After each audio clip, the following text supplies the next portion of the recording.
kita semua ini sebenarnya adalah pada saat ini itu berada dalam posisi mensubsidi koruptor. Seyogianya koruptor ini ditempatkan saja Mbak Nana di sebuah pulau yang terpencil, disuruh mereka menanam singkong, menanam padi supaya tidak memakan APBN mereka. Tapi intinya saya bilang, seorang hakim itu dia tidak boleh terlalu baik, Mbak Nana ya. Tetapi dia juga tidak boleh terlalu kejam. Sementara ini kalau disatukan di Sukamiskin itu lebih ada nuansa kenyamanan, mungkin perlu dinusakambangkan. Selamat malam, selamat datang di Mata Najwa. Saya Najwa Shihab, tuan rumah Mata Najwa. Koruptor berkembang biak menular, kualitas hidup rakyat semakin terlantar. Mari simak sejumlah data yang menyesakkan dada. 1.394 terdakwa atau 78% divonis bersalah, 395 atau 22% bebas tanpa celah. Akibat korupsi, negara dirugikan 168 triliun, setara biaya kuliah per tahun 2,5 juta mahasiswa Indonesia. Hanya 15 triliun atau 9% saja uang koruptor yang kembali ke negara. Kemana 153 triliun kerugian negara lainnya? Rakyat pembayar pajak menanggungnya. Inilah Mata Najwa. Enaknya jadi koruptor.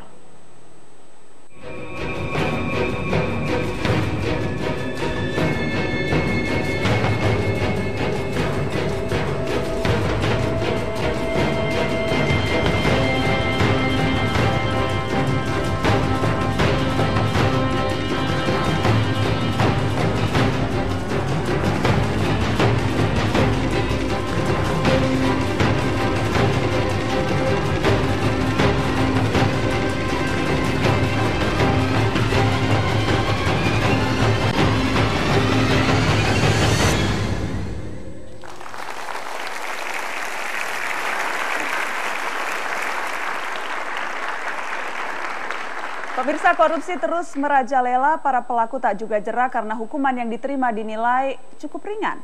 Hakim sebagai wakil Tuhan yang menjatuhkan hukuman di dunia menjadi tumpuan harapan untuk menegakkan keadilan. Selama ini publik berharap pada kinerja Komisi Pemberantasan Korupsi dan juga pada sosok hakim yang tegas menjatuhkan hukuman berat pada koruptor. Telah hadir di studio Mata Najwa, Komisioner KPK Buchro Mukhodas dan Ketua Bidang Pengawasan Hakim dan Investigasi Komisi Yudisial Eman Suparman. Selamat malam Pak Buchro. Selamat malam Pak Eman. Selamat malam. Terima kasih sudah hadir di Mata Najwa. Enaknya jadi koruptor, itu judul Mata Najwa malam hari ini. Saya yakin Anda berdua mungkin tidak sepakat, apalagi yang tugasnya menangkap koruptor. Tidak enak jadi koruptor. Tapi kalau kita lihat Pak Buchro, dari vonis-vonis yang selama ini dijatuhkan oleh hakim terhadap para penjahat ini, KPK sendiri sudah cukup puas? Memang itu sewajarnya yang mereka terima rata-rata ya Pak? Atau masih jauh dari puas kalau kita bicara vonis terhadap penjahat korupsi, penjahat korupsi? Pertama-tama ingin saya kemukakan bahwa enaknya jadi koruptor itu semu itu dan menyesatkan itu. Menyesatkan? Menyesatkan. Coba tolong diluruskan Pak. Koruptor KPK. itu enak karena dilihat dari luar, tapi sesungguhnya batin dia terteror oleh kelakuannya. Kelakuan yang anti dirinya sendiri, anti otentisitas dirinya sendiri. Duit yang diperoleh oleh koruptor diberikan kepada anak, kepada istri, kepada mertua, itu terrorizing secara batiniah. Sesungguhnya secara hakiki itu bukan satu keenakan, merasa enak tapi sesungguhnya tidak enak. Bagaimana cara KPK menghitung ketika menuntut satu kasus? Muncul dengan angka 10 tahun untuk terdakwa tertentu, hanya 5 tahun, seumur hidup. Hitung-hitungan KPK kalau saya boleh tahu bagaimana menghitungnya, berapa yang pantas yang harus diderita oleh koruptor? Kepantasan itu menjadi sebuah pertimbangan tersendiri dan itu diletakkan pada kriteria yang jelas. Pertama, siapakah pelakunya? Kalau pelakunya punya jabatan-jabatan publik, jabatan-jabatan negara, pemerintah yang sedemikian rupa, yang dengan jabatannya itu ketika dia melakukan korupsi dampaknya masif, meluas, itu menjadi pertimbangan untuk menentukan pilihan-pilihan angka itu, angka tertinggi.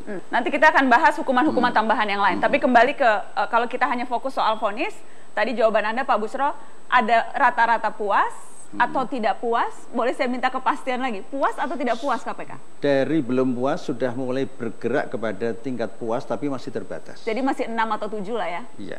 Oke, baik, kasih tepuk tangan dong buat KPK. Pak Eman, Komisi Yudisial, Anda bidang investigasi dan kemudian meneliti apakah ada yang aneh-aneh dari putusan hakim. Adakah hal itu? Anda melihat rata-rata vonis hakim terhadap kasus-kasus korupsi? Saya sepakat dengan Pak Busro bahwa baru 2012, 2013, dan 2014 ini hakim mencoba beranjak ke arah memperberat pidana terhadap koruptor. Dulu tambahan pemidanaan itu tidak ada, uang pengganti tidak pernah ditetapkan. Dan kami di Komisi Yudisial punya kesan bahwa hakim itu memang di daerah utamanya, itu juga baru ditunjukkan oleh Jakarta sesungguhnya. Di daerah-daerah ibu kota provinsi yang ada hakim tipikor itu juga menurut saya belum memuaskan menurut saya. Apa contohnya tidak memuaskan konkretnya? Ya artinya pemidanaan itu bisa masih ringan, saya anggap masih ringan, atau kami Komisi Yudisial menganggap masih ringan. Bisa sebutkan spesifik daerah mana? Ya di daerah-daerah, jangan jauh-jauh lah, di Bandung saja. Ya. Di Bandung saja, ibu kota provinsi yang masih dekat dengan Jakarta, itu hakim pengadilan negeri Bandung itu belum berani menjatuhkan pidana berat. Jadi mereka itu masih ragu-ragu, apalagi di daerah gitu. Saya mau ke ICW. Kalau tadi Pak Busro kritik, katanya judulnya enaknya jadi koruptor nggak pas. ICW, enaknya jadi koruptor, setuju tidak dengan judul itu? Ya, untuk konteks Indonesia memang posisi koruptor memang pasti enak gitu ya. Pertama, kalau kita bicara soal vonis untuk koruptor, dari catatan ICW, rata-rata vonis untuk koruptor itu 2 tahun 9 bulan. Dari range 0 sampai 20 tahun atau seumur hidup. Bahkan berapa? 2 tahun 9 bulan? 2 tahun 9 bulan gitu ya. Rata-rata vonis koruptor? Rata-rata vonis koruptor, itu yang kita catat dari sejumlah kasus korupsi yang divonis di pengadilan tipikor dan juga di Mahkamah Ini dengan hukuman maksimal tadi Anda sebut? 0 sampai maksimal 20 tahun atau seumur hidup, bahkan dalam kondisi tertentu hukuman mati gitu ya. Dalam sejarah Indonesia berdiri, itu baru ada 10 narapidana kasus korupsi yang dihukum 20 tahun atau seumur hidup. Nah, kalau kita bicara rata-rata tadi hanya 2 tahun 9 bulan. Nah, tadi sudah vonisnya ringan, dapat pembebasan, korting pembebasan bersyarat dan juga remisi gitu ya. Di sisi yang lain, banyak juga koruptor yang itu juga masih punya kesempatan untuk mencalonkan diri sebagai calon legislatif di DPR, atau dalam temuan ICW pernah terjadi kasus ada 10 kepala daerah yang berstatus sebagai tersangka kasus korupsi itu bisa dilantik. Bang Patra, ambil contohnya data ICW. Rata-rata hukuman koruptor kita 2,9 bulan. Ya. Dari kacamata profesional Anda sebagai pengacara, itu wajar tidak sih? Saya harus lihat berkas. Contoh. Begitu kita lihat, ya melihat sedikit saja di media, seorang jadi direktur dalam kasus misalnya Videotron. Korupsi nilainya juga ini. Ternyata diperiksa, orang ini cuma supir. KTP-nya dipinjam, diperiksa. Nah, itu yang saya bilang, makanya tuntutan ya diajukan setelah dakwaan dan putusan setelah diperiksa dan diadili orang itu. Oke. Nah, pertanyaannya kemudian, apakah berat atau ringan? Ya, kalau dianggap itu berat, ya tentu penasihat hukum mengajukan upaya hukum. Ya. Tetapi KPK juga dimungkinkan, penuntut umum pada KPK dan pada penuntut umum pada kejaksaan dimungkinkan untuk mengajukan upaya hukum. Karenanya itu sangat penting proses pengadilan yang bersih dan transparan. Tetapi intinya saya bilang, seorang hakim itu dia tidak boleh terlalu baik, Mbak Nana ya. Tetapi dia juga tidak boleh terlalu kejam.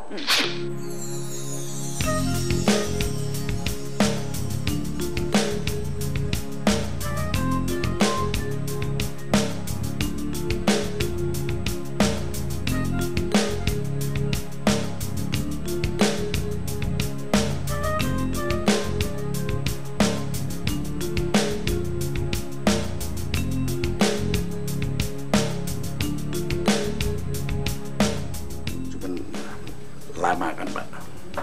Bapak bikin baru? Iya, Bapak itu. Enggak, beli itu aja. Beli klosetnya? Enggak, klosetnya itu.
Pak Busro, saya ingin minta tanggapan Anda. Kalau ilustrasinya seperti itu, tadi Anggodo divonis 10 tahun, seharusnya baru bisa bebas 2020. Tetapi sekarang pun kita sudah dengar sebentar lagi akan keluar karena pembebasan bersyarat. Ini baru 2014. Gemes tidak pimpinan KPK? Sudah capek-capek nangkap, kemudian di dalamnya seperti itu, dan sebentar lagi keluar. Ya, itu sesungguhnya menggambarkan keprihatinan yang luar biasa bahwa penegakan hukum di bidang kejahatan yang paling melanggar kemanusiaan, korupsi itu tidak secara sungguh-sungguh dilakukan secara sistemik. Satu sisi KPK mengajukan tuntutan hukuman yang proporsional. Kemudian setelah menjalani hukuman, remisi. Nah, ini menggambarkan bahwa tidak ada satu concern yang sama antara pemerintah, paling tidak dengan KPK, antara pemerintah juga dengan masyarakat, karena masyarakat juga menginginkan koruptor itu dihukum maksimal proporsional. Mengapa? Karena korupsi itu memiskinkan rakyat. Rakyat kita tuh sebagian besar masih miskin, ada angka 50 juta sekarang, ditambah dipermiskin oleh para koruptor itu. Ketika diremisi, ini tindakan yang melukai perasaan keadilan masyarakat. Oke, baik. Kita akan lanjutkan, kita akan lihat data-data, angka-angka yang cukup mencengangkan bagaimana sesungguhnya kita, rakyat, justru yang mensubsidi koruptor. Ada hasil penelitiannya sesaat lagi, tetaplah di Mata Najwa.